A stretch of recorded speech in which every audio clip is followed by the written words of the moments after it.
कोकणातील प्रत्येक अपडेट जाणून घेण्यासाठी आजच माझे कोकणच्या सोशल मीडिया प्लॅटफॉर्मला लाईक, फॉलो आणि सबस्क्राइब करा।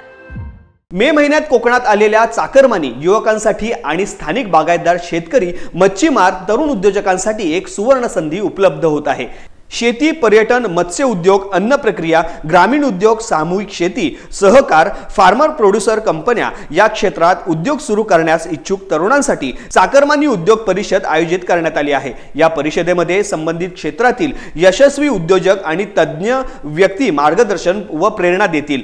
गावागावात खऱ्या अर्थाने उद्योग विकासाची चळवळ, यातून रोजगार आणि वर्षानुवर्ष मुंबई, पुण्यात जाणाऱ्या कोकणातील तरुण कोकणातच कसा राहील या उद्देशाने ही चळवळ आवश्यक आहे। मे महिन्यामध्ये कोकणात आलेले चाकरमानी आणि त्यांच्या बरोबरच कोकणात गावागावात व काम करणारे उद्योगी, शेतकरी, मच्छीमार, तरुण यांनी या परिषदेस सहभागी व्हावे असे आवाहन करण्यात आले आहे।